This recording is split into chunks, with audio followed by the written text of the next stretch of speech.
computer, and then I will upload it on YouTube, and then I will post the link on Big Sky. So I will share my screen. Sabihin mo na lang sa akin, just interrupt me if you have any questions, or if you can't hear me. Kasi minsan Opo. you can't hear me. So, can you see my week 1 Mmehypr screen? Okay. Yes po. Okay, wonderful. So, in Module 0, nandito na yung mga videos na wag na natin panoorin kasi dalawa lang naman tayo.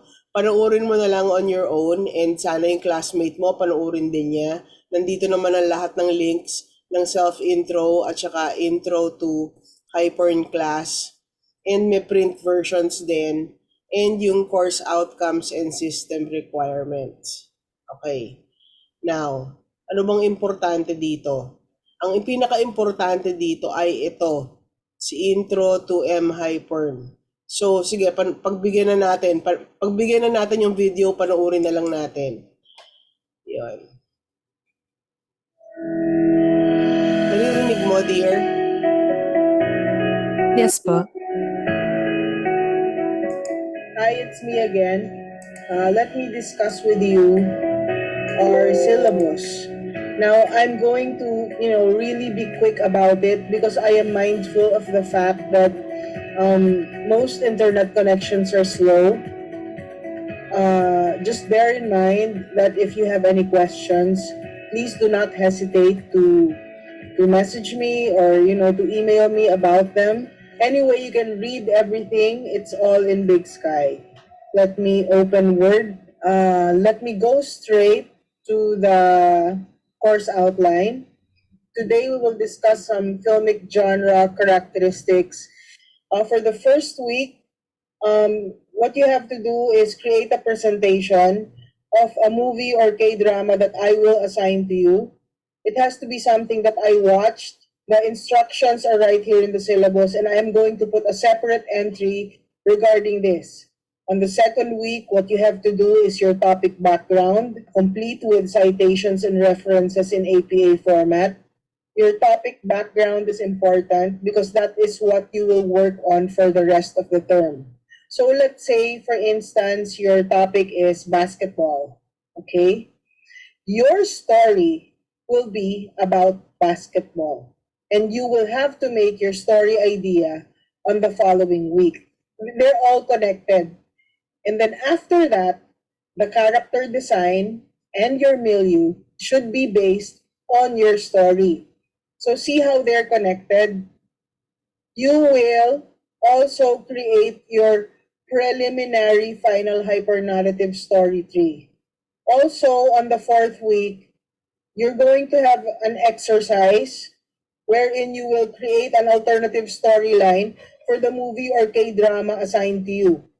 I know this is all like foreign language to you guys, but don't worry, I will discuss all of them in due time. Now, the story tree is tricky. It's not something easy to do. That's where we might spend a lot of time. You will be consulting with me about your individual story trees. And, whatever comes out of it should be submitted on the following meeting, where your final hypernarrative story tree will be due. On week 6, what you're supposed to do is create a sequence treatment for all of the threads in your hypernarrative story tree. By now, all of you should know what a sequence treatment is because it was supposed to have been required in your writing class. And on the following week, assuming all of your treatments were approved, you're supposed to create the scripts, meaning you're supposed to write the dialogue down. Once the dialogue is there, what you have to do is decide what kind of project you will do. Will it be a video? Will you create comics? Will you create a storybook or will it just be text? Of course, the easiest to do is text. But I would like to discourage you from doing that because you guys are multimedia majors. It wouldn't be so bad if you just created graphics or some illustrations to accompany the text. I will not demand that you do 3D or video because those are heavy. You might have problems uploading them. I might have problems downloading them.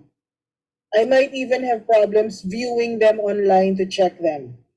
Aside from the limitations that we also have time problems.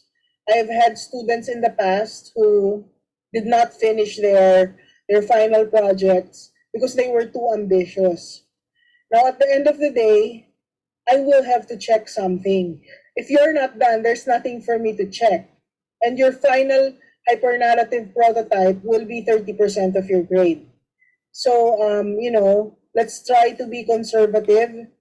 I hope you would consider doing something light and something simple. You'll be typing up your executive summary. Here you will describe to me what kind of project you will eventually do. And once that is approved, you can start creating the assets for your hypernarrative. Starting week 10, you should ideally be in the production stage. You should be drawing your illustrations, creating your graphics, thinking about recording dialogue, or whatever is needed for you to put your project together. You will have 3 weeks to finish your project. This includes any coding that you might have to do. You can do this on PowerPoint, or you can create an app for it, or you can do it online. To avoid any problems uploading and downloading, I strongly suggest for you to just create a website for your hypernarrative. Now, I will not teach you how to code. This is not a coding class. You should have learned coding in your web classes already.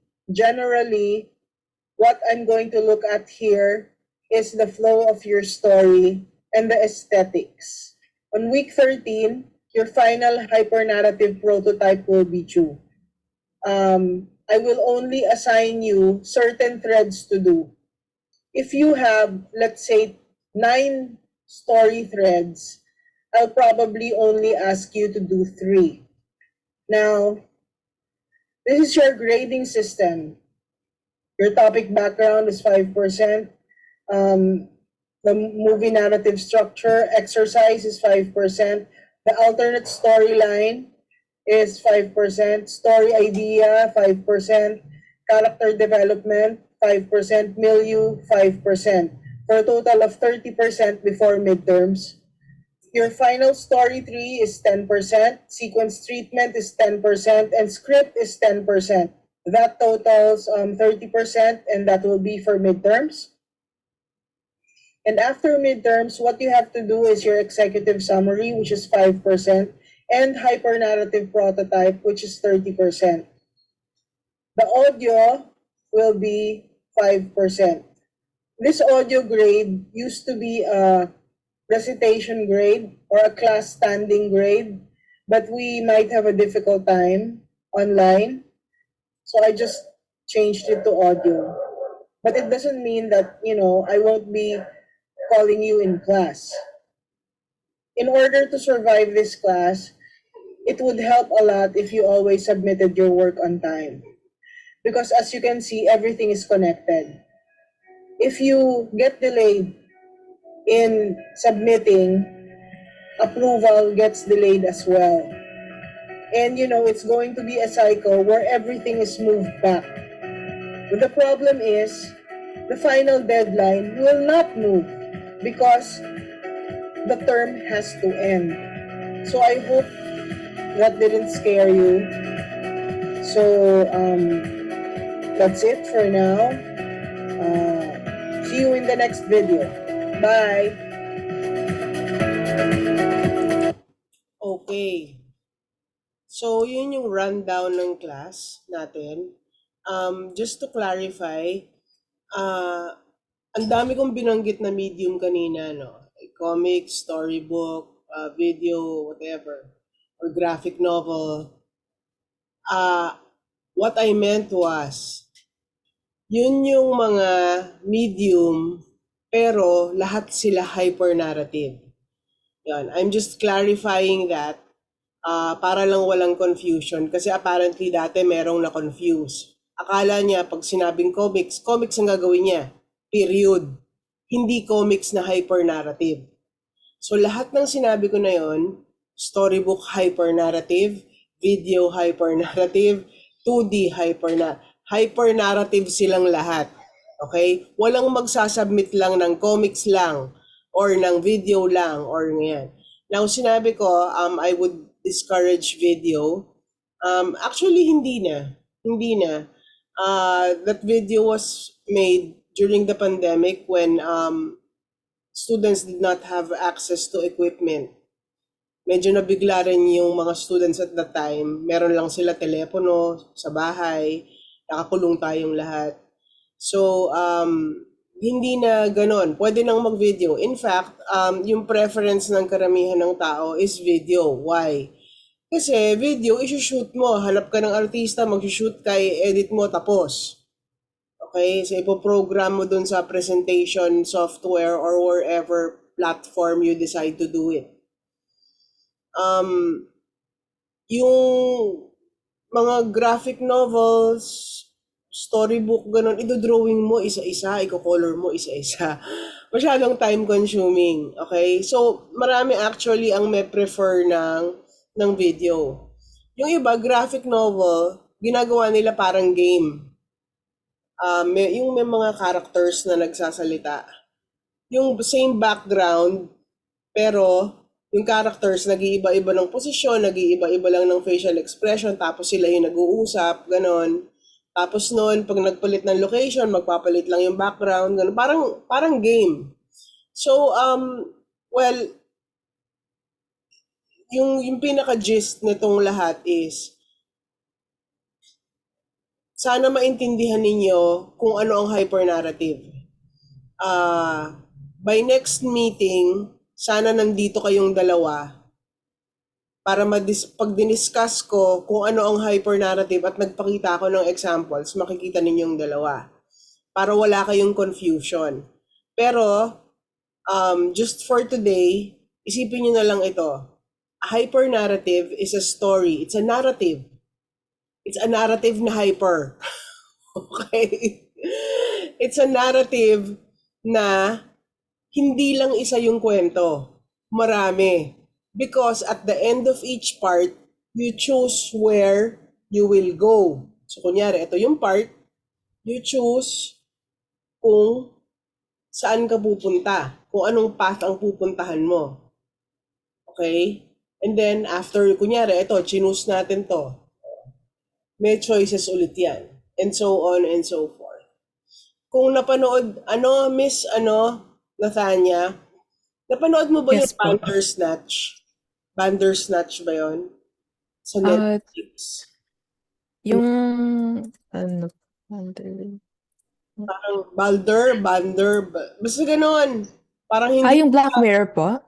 hindi, Black Mirror po, I think. Kasi yan yung series po na at the end of the scene, you can choose yung path po.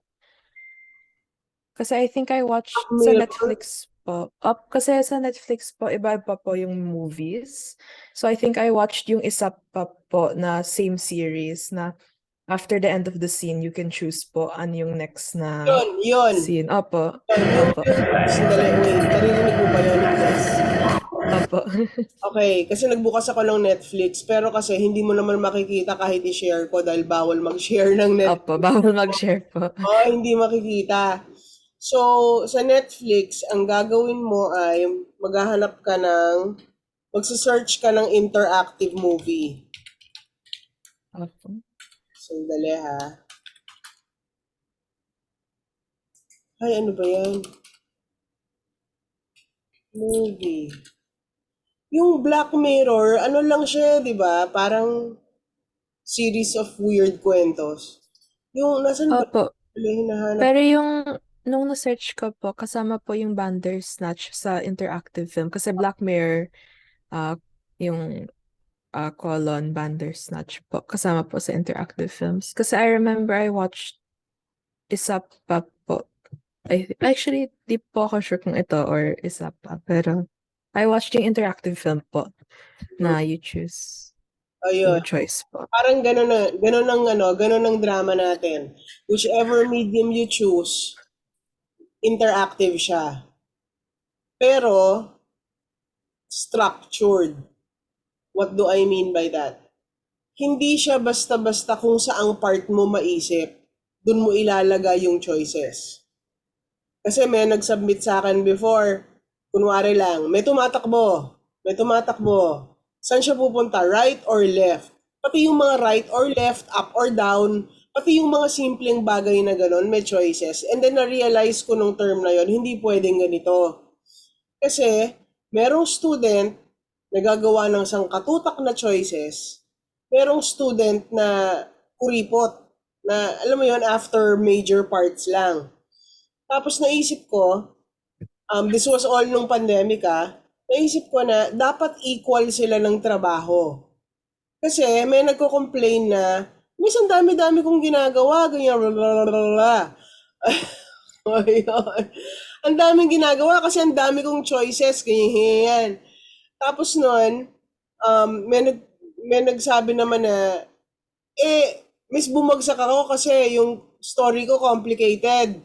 Pero yung kasama ko, pumasa kasi natapos niya lahat, pero kasi yung story niya hindi complicated. Nagkaroon ng comparing na gano'n na between the students. Ngayon, yung explanation ko nun, sorry, nagda-dry run tayo kung paano gawing online yung class na to. Kasi, in school, mas madaling makita lahat. Kaharap mo na yung mga estudyante. Kaharap ko na yung mga estudyante habang ginagawa nila yung mga project nila. Nakikita ko na kung doable or hindi. Nakikita ko na kung mahirap or hindi. Alam mo yon, ang dami mong nakikita sa face-to-face classes na hindi mo nakikita online. So, ganun yung nangyari nun. So, nangyari, nung susunod na term, standardize na namin meaning me and the other video teachers na nagtuturo ng same subject na to, standardize na namin kung ano lang ang hihingin namin from the students. And that is why your final project is a final hypernarrative prototype. What does a prototype mean? To us, for this class, it means tapos na siya, pero kulang. Okay? Yun yung ibig sabihin ng prototype sa class na to. So, umaandar siya, nandyan lahat ng scenes, pero yung iba, placeholders, na pag dun ka napunta sa path na yon, yung option mo lang is bumalik and choose the other path na may laman. So, yun. So, hindi kompleto kompleto siya, buo yung hyper-narrative, pero yung parts niya, may parts na missing, na placeholder lang. Okay? So, yun yung ibig sabihin ng prototype when we say prototype. Now, I'm going to share my screen again. So, yun yung storya. Ayan, I'm sure hindi mo nakikita yung Netflix, no? Hindi mo Kita po. I see yung choices po, yung trivia verse po, tapos yung books. Dati kasi kahit itong screen na to, hindi nakikita eh. Opo, yung alam ko po kung nasi-share po, black po yung screen noon So, pag sa mga friends ko ko. on anything, tsaka siya magbablock. Pero, Opo, baka pag na-pick. ayan, nakikita mo siya. Anyway, so papatayin ko na tong video na to. Balik tayo dito. Yung intro, yung self-intro ko, hindi ko na ipi-play. Ikaw na lang ang manood niyan. Pero just to give you a short background, I have been in Binild for 20 years. I have been a video teacher in Binild. When I was younger, I used to practice professionally while teaching part-time in Binild and in DLSU and Lasal Canlubang. Dami kong racket. Parang one day each yan. One day Lasal Canlubang, which is also under DLSU now. And then one day in DLSU, and then one day in Binild. And then all the other days, actually, mostly weekends, I would spend shooting or doing events in the malls. It's either yun, events. Usually, we do it in Cyberzone, SM Cyberzone, mga cosplay events. Yun. Yung tunay na line ko, kaya ako ang teacher ng class na to is video. Kasi video class naman talaga ito. This is a video elective na inopen lang namin sa other mediums as an accommodation. Depende nga sa kakayanan ng students. Kasi yung iba, walang cameras, walang shooting equipment, or walang access sa talents. So talagang mas feel nila mag-drawing. So pinayagan na rin namin. Pero generally, dapat video elective ito. So yun yung background ko sa sarili ko. Panoorin mo na lang yung iba. Course outcomes and system requirements. Dinidiscuss ko lang dito na yung system requirements, anong computer yung kailangan nyo? Well, the type of computer that you need will depend on the medium that you will choose. So do not choose a medium na hindi kaya ng current system mo ngayon. And then, magko-complain kayo na at the end of the term, na miss, namatay na yung laptop ko or namatay na yung computer ko or hindi na niya kinaya or nasunog na yung motherboard. Walang ganunan. Gagamitin ninyo or gagawin ninyong medium yung kaya ninyo panindigan until the end. So I will go now to week 1, May 8. This is what we're supposed to discuss. Na now that I'm thinking about it, oo, kailangan ko i-discuss kahit wala yung isang kasama mo. Kasi naka-anchor dito yung assignment na kailangan yung gawin. So ang weird kung mag-assign ako ng assignment tapos hindi ko pala diniscuss. Now, just parang kanina, may film genres, may videos dito. Okay, na ipi-play ko ngayon. This is only going to be a review because you supposedly should have discussed film genres in your writing class or your Mmehypr bid class. So sana na-discuss nila.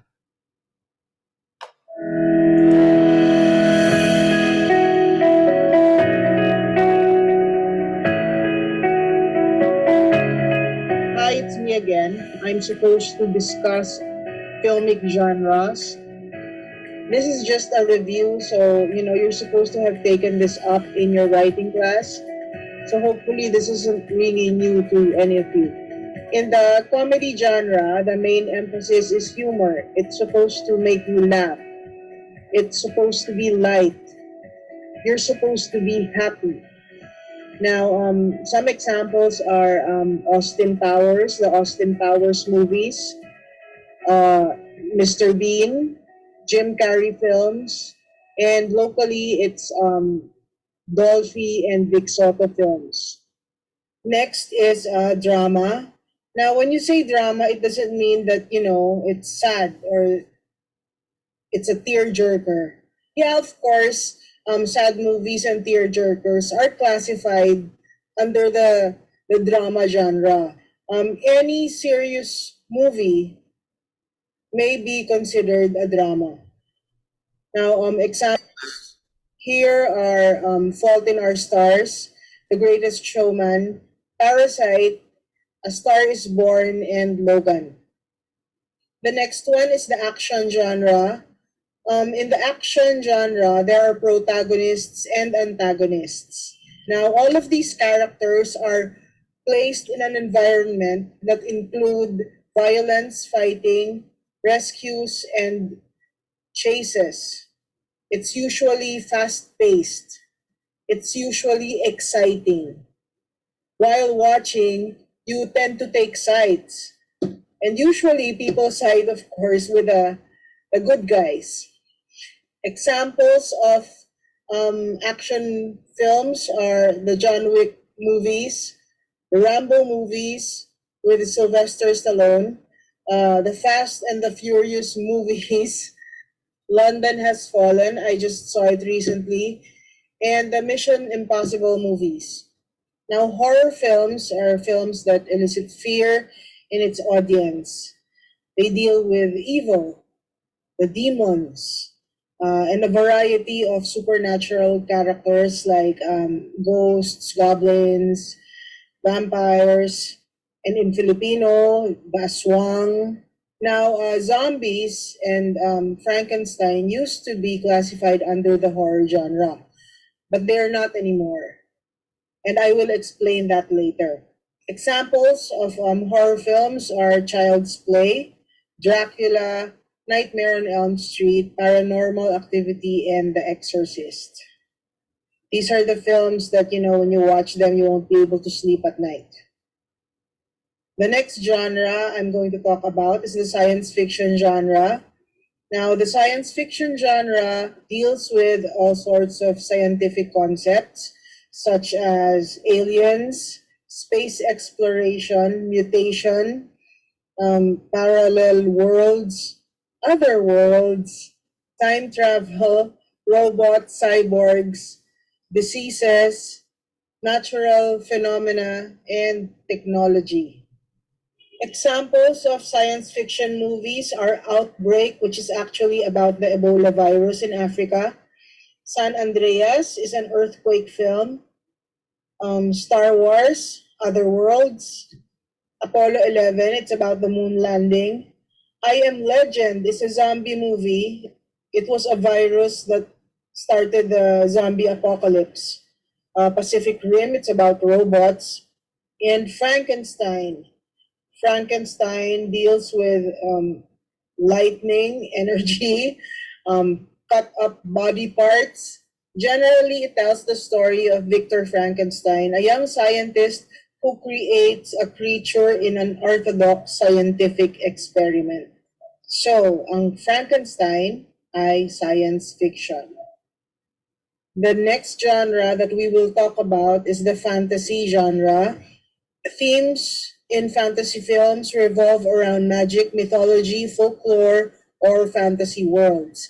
Examples of fantasy films are the Harry Potter movies, the Marvel movies, the Lord of the Rings trilogy, the Narnia movies, and the Never Ending Story, which I remember from way back when I was a kid. Harry Potter deals with magic. The Marvel movies are about superheroes. The Lord of the Rings movies are about Middle Earth. The Narnia movies are about five siblings who are actually royalty in the Narnia world. And The Never Ending Story is about a boy who happens to stumble upon a magic book, and this young boy is given the task of stopping a dark force from engulfing the Wonderland world. The best thing about it is it has a flying creature that looks like a dog. And it has a nice theme song too.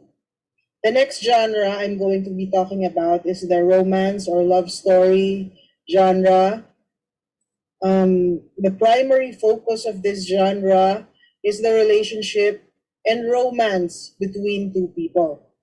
Now, examples here are Romeo and Juliet, The Notebook, which made me cry a lot back in the day, Titanic, the one with Leonardo DiCaprio and Kate Winslet, Before Sunrise, and Dirty Dancing. And lastly, we have the suspense genre. The suspense genre evokes excitement and suspense in the audience. What I've noticed here is that this is the genre that I least watch next to horror. Here are some examples. There's Jaws, a shark movie.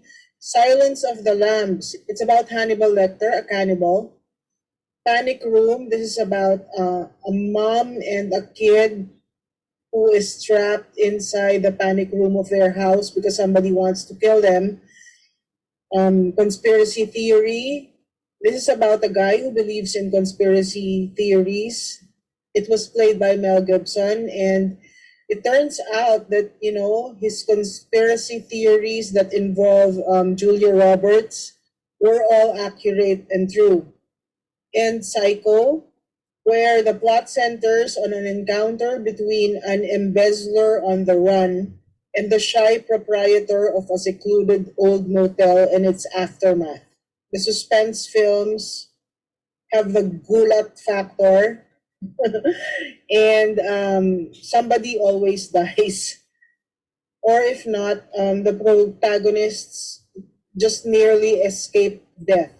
What we discussed earlier are the more common genres, but there are so many others, such as adventures, the Western films, the cowboy Indian films, historical genre, war genre, mystery genre. If you would notice, all of these examples that I've been giving you are not solely in the genre where they are assigned to. What do I mean by that? Usually, stories nowadays are mixed. It's very seldom that we find a movie or a story that only belongs to one genre. Here in this next frame, you can see examples of comedy subgenres and mixes. So we have the comic adventure, the rom-com or romance comedy, the musical comedy, action comedy, fantasy comedy, horror comedy, and sci-fi comedy. And the same is true for all other genres. Like for instance, the Titanic is actually a love story and a historical story at the same time. So I guess that's it for now. I have to stop now because the light is changing. So if you have any questions, just raise your hand or turn on your mic and ask me while we're in class. Okay, bye.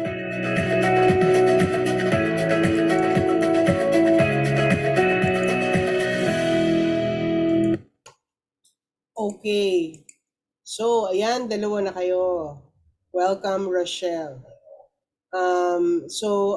Rochelle, you just listen to the start of the recording para maintindihan mo yung nangyayari. But that was the first lecture. Wait, I unshared pala the screen, sorry. I will share it again. Ano ba to? Share again. Okay. So, yung next dito is the narrative structure lecture. Before you arrived, Rochelle, yung sinasabi ko kay, what's her name? Sorry, mahirap yung pangalan, hindi ko memorize. O basta, Kahit Tanya na lang po. Tanya. Tanya. Yung sinasabi ko kay Tanya kanina was that, yun nga, kailangan ko i-lecture yung mga to para magawa niyo yung assignment niyo. So, kaya nyo kailangan ma-review yung film genres para makaisip kayo kung ano bang klaseng storya yung gusto nyong sabihin sa akin or kung anong gusto nyong sabihin sa magiging users ng hyper-narrative ninyo at the end of the term. Yan, isipin nyo, ano ba, i-horror ba natin to? I-comedy ba natin? I-drama ba natin? Yon. Pero dahil simple story lang siya, the stories that you have to think about don't have to be mixed. Like, hindi siya kailangan rom-com or, nag-mix ng dalawa, 2 to 3 genres. Hindi kailangan ganon. Okay?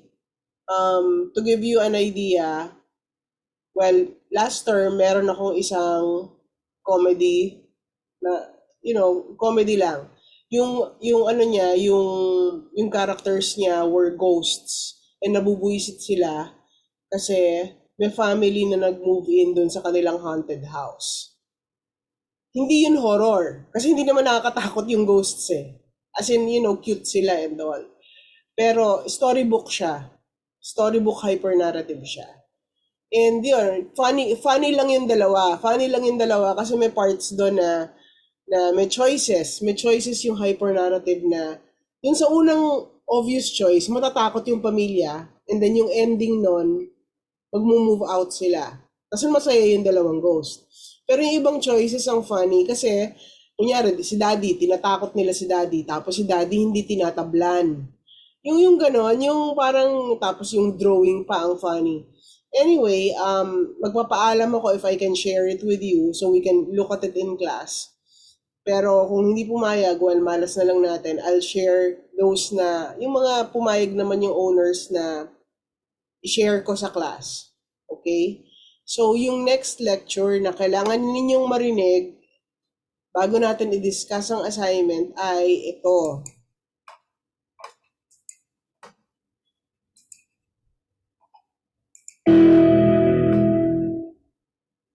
I'm supposed Muna, to mali. discuss. Sorry.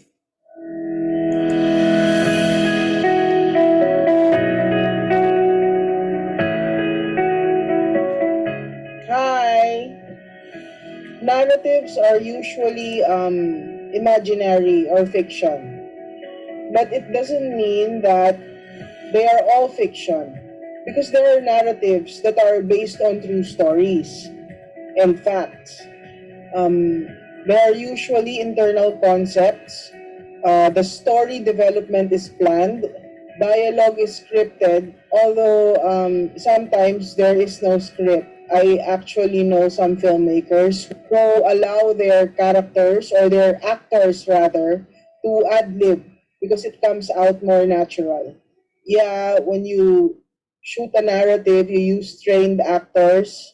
In terms of setting, you duplicate reality or you stage something that is as close to what is real as possible. And in terms of style, narratives can borrow other forms. When you say other forms, examples of those are animations and experimental films.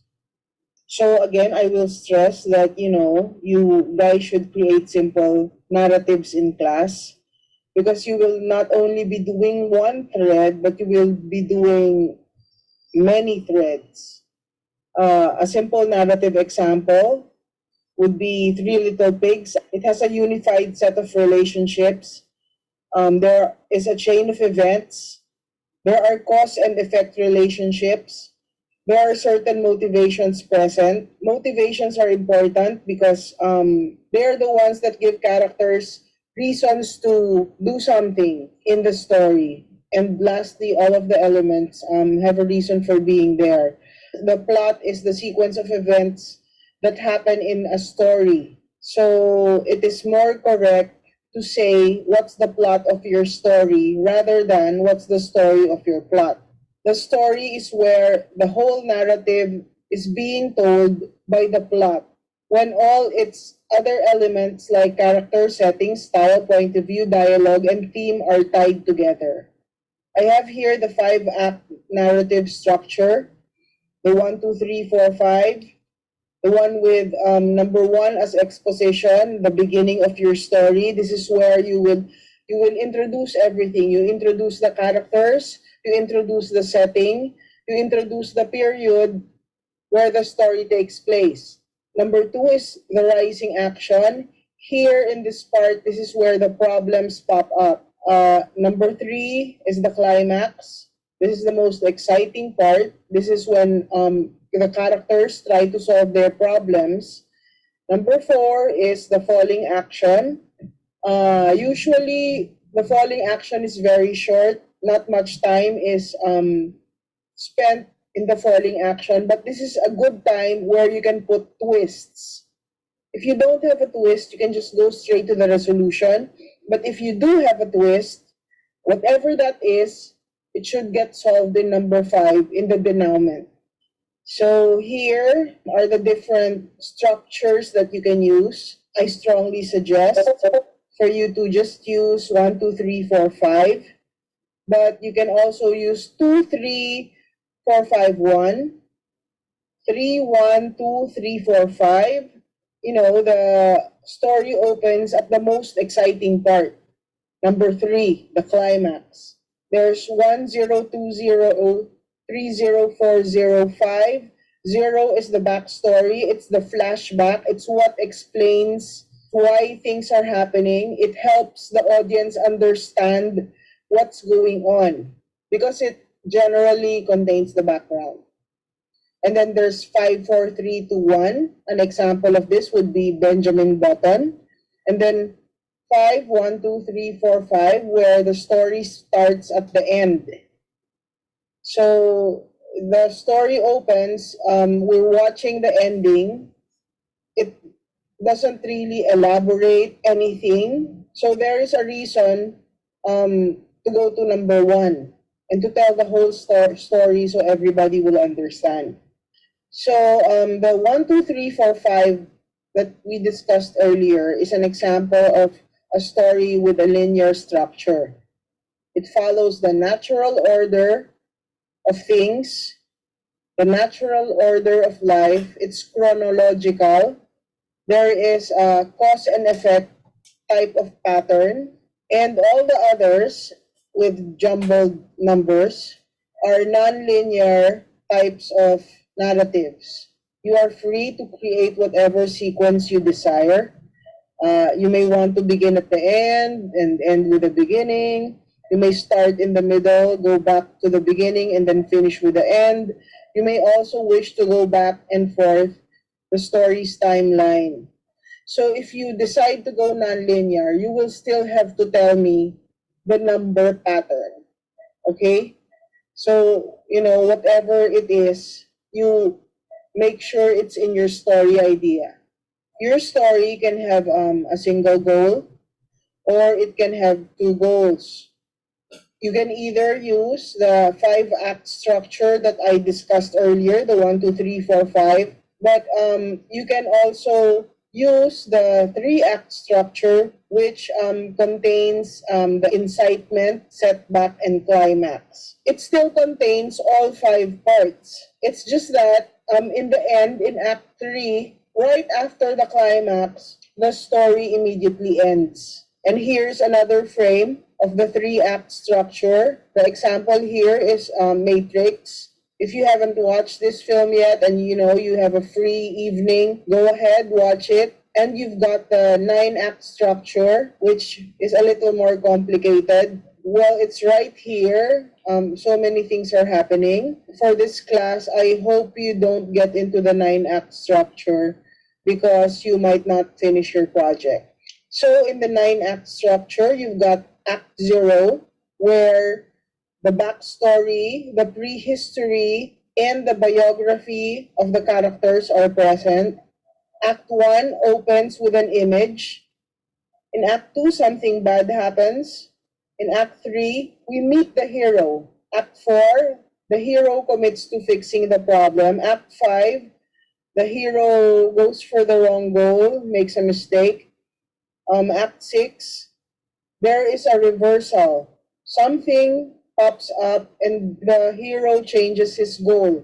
Act 7, the hero goes for the new goal, but things don't work out. Act 8 ties up loose ends and it goes back to the original goal. And in Act 9, the story ends. There is a Wonder Woman example in the PowerPoint. If you haven't watched the first Wonder Woman movie, I hope you can spare some time to watch it. So when you read the presentation, you will be able to understand what's going on. So I guess that's it. Bye. Okay. So, kaya ako diniscuss ang narrative structure kasi yun yung gagawin ninyo. Kukuha kayo ng isang animated film. Pili kayo ng Disney. Kasi malamang pag Disney na panood ko. Moana, Little Mermaid, Cinderella, Snow White, yon. Wag lang yung Frog Prince. Hindi ko pa napapanood yung Frog Prince. Actually, yon. The reason why animated film ang hinihingi ko kasi yun yung malamang napanood ko. Kasi kailangan napanood ko para ma-check ko ng mabuti. Paano ako mag-check ng narrative structure kung hindi ko pa siya napapanood? Ayun.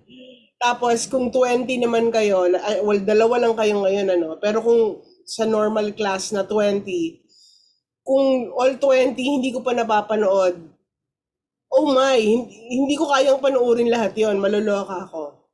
So yun, so let's stick to animated films.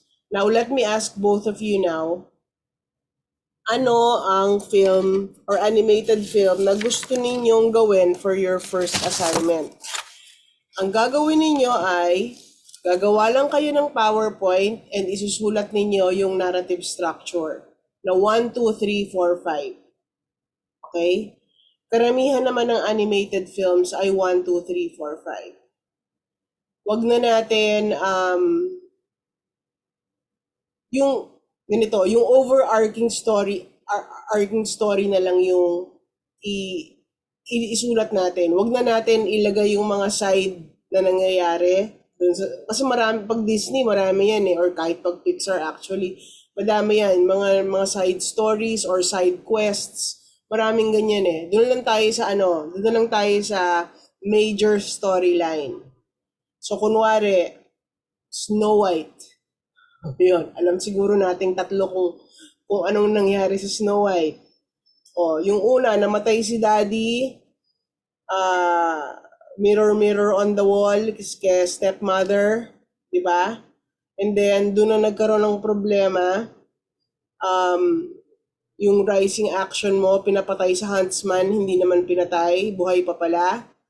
And then, nalaman ni Queen na buhay pa pala. So she takes things into her own hands, gets cooks the poisonous apple, and yun na yung climax. Yun na yung pinuntahan niya si Snow White dun sa cottage, di ba? And then, yung falling action, yung mga dwarves nagluluksa kasi feeling nila namatay na si Snow White. And then, in the end, nagising siya. And then, nandun na si Prince Charming and they lived happily ever after. Parang yung ang funny lang sa Snow White is, wala ka the whole time Tapos itong si Prince Charming, biglang dumating sa end. From out of the blue, tapos masaya na sila. Pero okay lang, sige, children's story. So, yun. So, that's an example of the 5 acts that you're supposed to do. So, I will share my screen again and turn this off. And go to the content page. And so, yun na yung dalawang lecture, ha? And then, ano ba itong, ayun. Ito yung assignment. Yung diniscuss ko na lang, nakasulat din naman siya dito. Okay? So, you will have 6 slides. 6 slides. The title slide of your animated film na pinili mo, and then 1, 2, 3, 4, 5. In other words, huwag nyo na isulat yung mga zero na backstory, huwag nyo na isulat yung mga side quests, kagaya ng sinabi ko kanina. Yun lang, 6 na slide lang, 6. Okay? And ipi-PDF nyo yan. Magpapakita ko ng example para mas malinaw sa inyo kung anong kailangan ninyong gawin. Hala, where is the example? Ayun, there. Example, ito. So obviously, you can't make Toy Story anymore because the example is Toy Story. Siguro pwede yung Toy Story na hindi 1. Kasi 1 yata ito Ay, ang tagal mag-load. Wait na lang natin. Ayun. So, wag nyo na sobrahan. Wag na kayo maging overly masipag na bibigyan nyo ako ng more slides to detail each and every part of the story. Ang hinihingi ko lang ay 1, 2, 3, 4, 5. Mamamainusan ko pa kayo niyan kasi not following instructions. Okay? So, Toy Story narrative structure assignment. Nako, ang tagal. An error occurred. Your internet is unstable. Huwag naman. Sige na, i-load mo na.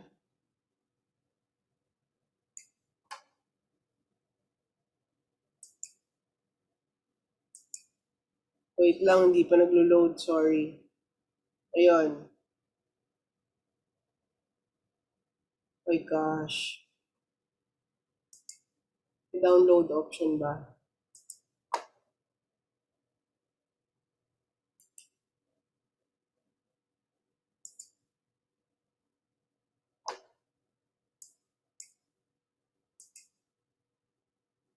Download. Baka sakaling mas mabilis pag-download.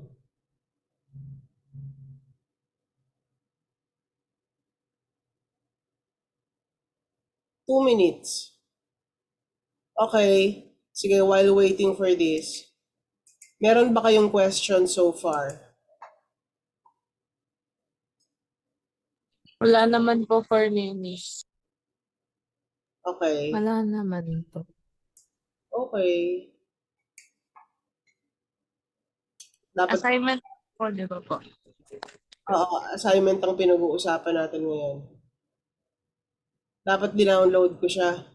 Hindi naman ganito usually, nag-open siya usually ng mabilis eh. Wala o ayaw mag-load, nag-error na yung Big Sky. Antayin na lang natin tong dina-download ko kasi wala akong example dito sa computer. Yan, seconds na lang daw. Anyway, while waiting for that,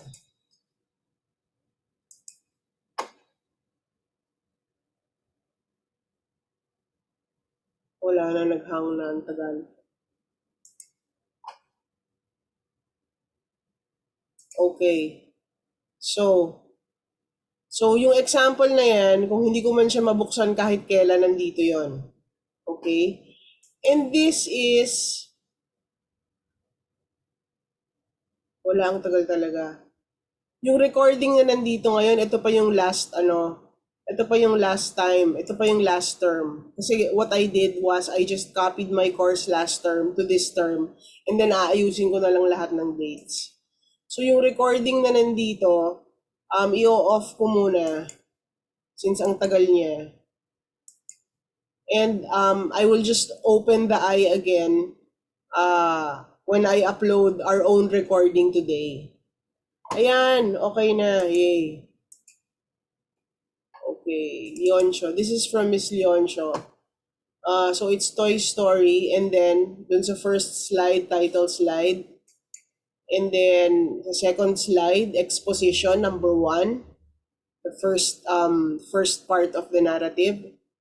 And then may short description. Okay, short description ng nangyayari sa exposition.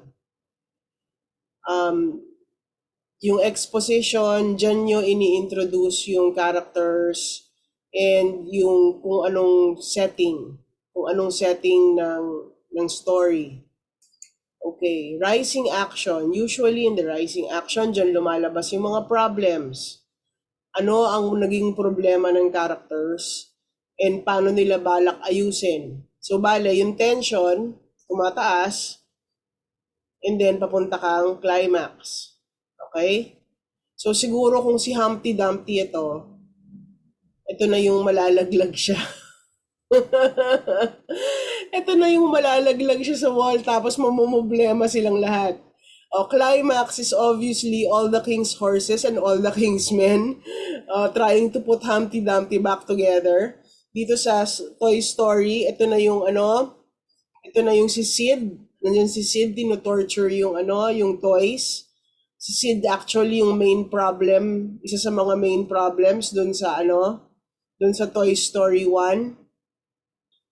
And then, after nung kay Sid, the two toys escape and climb into dapat yan, a car containing Andy's other toys. But Scud, Sid's dog, chases after. Actually, exciting part pa to eh. But ba ito yung ginawa kong example, medyo mali. Pero anyway, eventually, they both landed safely beside Andy through the sunroof of the car. Yung part na hinahabol sila ng dog, climax pa rin yun. Okay? Actually, yung falling action na lang dito should be they both landed safely through the sunroof of the car. Papalitan ko yung example, sorry, hindi ko napansin, may mali dito. Pero falling action is exactly that. The action falls. Natapos yung problema, naayos yung problema, and okay, parang falling action is the first scene na medyo mas okay na lahat. Okay. And then the resolution, ano na nangyari afterwards? Okay, in this case, nagkabati na si Woody at saka si Buzz, and lahat sila happy. And then, nag-asawa na si Mr. Potato Head at saka si Mrs. Potato Head. Ayun. And yung thing sa end ng Toy Story 1 is, okay na sana lahat pero nagka-problema sila because Andy got a puppy. Yun. Pero okay lang, pa-comedy na lang yon. Generally, happy ending. So yun yung 5 parts ng narrative. I-outline nyo lang sa PowerPoint. Ganito, gagawin ninyo. And then, ipi-PDF ninyo and ilalagay ninyo sa Dropbox na gagawin ko. Actually, hindi. Ginawa ko na. Lahat ng Dropboxes actually buo na. Pero nagkakatalo lang sa dates. I will fix the dates later on because these are the dates from last term.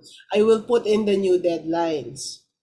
Okay? So your first assignment is this, animated movie narrative structure assignment. Dito nyo ilalagay yung 2 PDF ng presentations na gagawin niyo. Okay? It will be, ayan, kayong 2 nandyan. Buksan natin yung isa. It will be 5% of your grade. Kung ano yung grading system na diniscuss ko kanina dun sa intro to this course, yun pa rin yung grading system natin.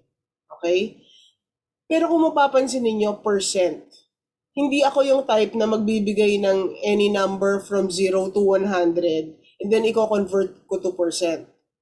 What I do, more or less, is yung percent, yun na yung nakikita ninyo. Kasi meron namang rubrics For each requirement, merong rubrics. And then, siya na yung nagsa-self-compute. Okay? So, kunwari, 70. Kunwari, 70 grade nyo, kunyari lang. Pag translate mo to 5% yon, that's, I think, 3.5 over 5. So, makikita nyo na yung 3.5. Hindi nyo na makikita yung 70 over 100.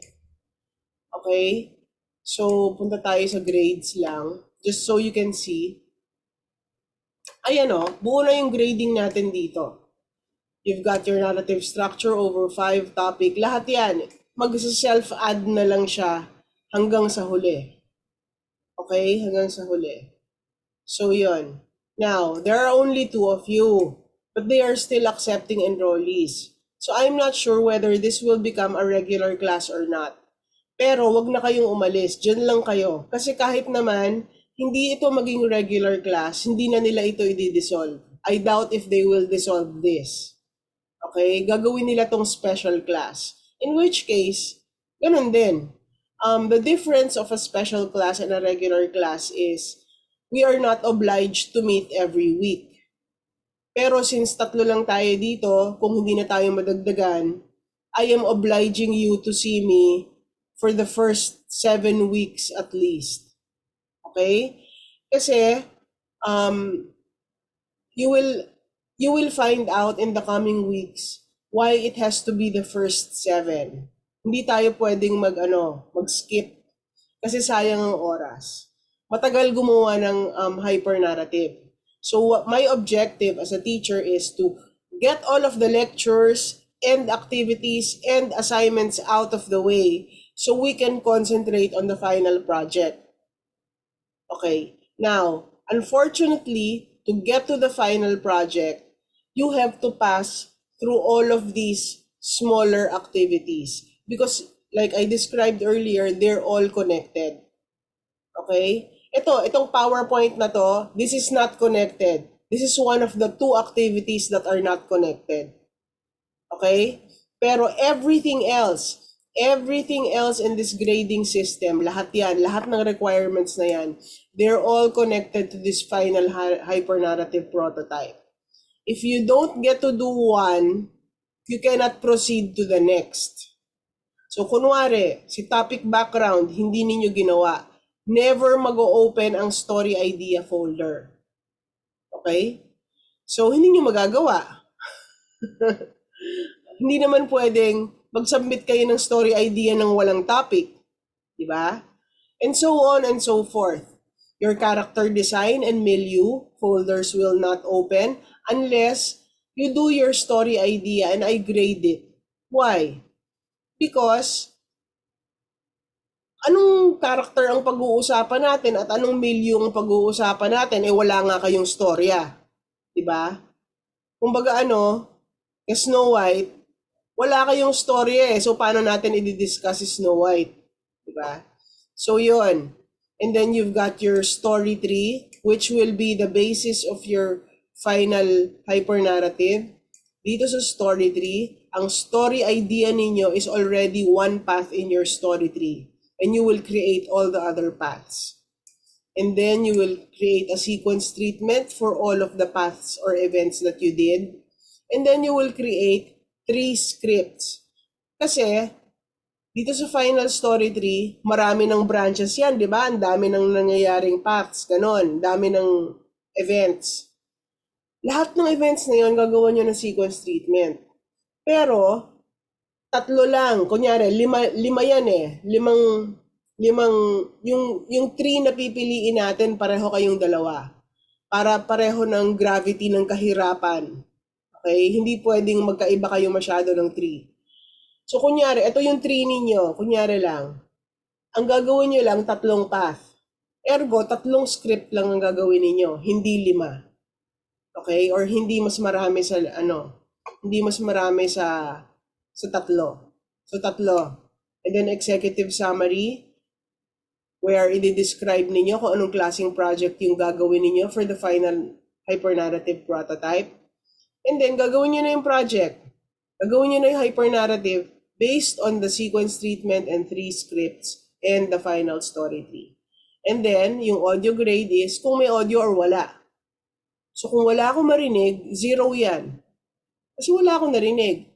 Audio usually consists of voices. So, yung characters ninyo, nagsasalita, or may voiceovers, music, background music, pag storybook, magandang background music, pag video, magandang may background music, and sound effects. Sound effects. Hindi lang ito basta-basta yung magkiklik, yung mga click-click pag namimili ng buttons kung anong gagawin. Ito yung mga sound effects na naririnig ng characters sa loob ng storya. Okay? Kunyari, tungkol sa sunog, tungkol sa fire, yung inyong project. Well, obviously, at some point, I will most likely probably hear a fire truck or a fire bell. Diba? Sound effects. Yun. Anyway, malalaman nyo lahat yan next week pag nagpakita ako ng examples. Let's play it by ear. Let's play it by ear kung anong klaseng class to. Pero for now, we will meet next meeting so I can discuss the other things.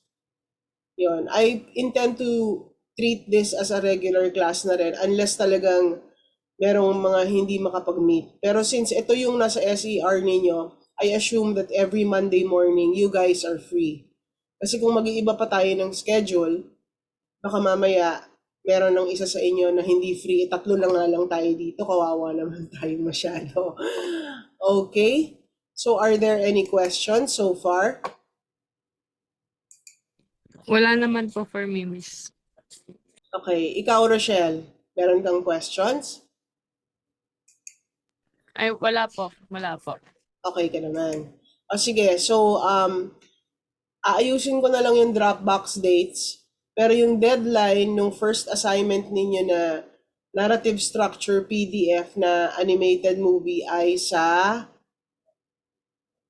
Monday morning. Sige, Monday morning, 8. O gusto nyo, i-Sunday nyo na. I-Sunday nyo na para hindi ngarag. Okay? So yun yung gagawin kong deadline. Monday, 8 a.m. You're supposed to be able to see the Dropbox now kasi wala naman akong release conditions na nilagay. Before we go, let me ask you, so feeling ninyo, Tanya, ano ang hyper-narrative, ano ang narrative structure exercise na gagawin ninyo? Mo? Yung animated movie po Animated na movie. gagawin. Kung Disney movie po, Hercules po, kung Sige. pwede. Hercules. Okay, sige. So, yun na yung Hercules. Ikaw, Rochelle, anong gagawin mo? For me po yung Meet the Robinsons po. Sige, Meet the Robinsons. Sige. Yan ah. Kaya ako tinatanong as early as now para hindi naman kayo magpareho. Kasi tatlo na lang tayo dito. Ang sad naman kung pareho pa kayo ng ginawa. So yun, for Tanya it's Hercules and for Rochelle it's Meet the Robinsons. Okay, so if you don't have any questions anymore, let's see each other na lang again. Malamang 10 or 10:30 again next meeting. Online. Okay, ayos tayo doon? Guys? Yes po, okay naman po, Opo, Miss. Miss. Sige. So, gising na tayo ng 10:30. Okay, sige. Bye-bye. Do your assignments na lang, ha? Ingat kayo. Thank you po, Miss. Ingat po. Thank you po, Miss. Bye-bye.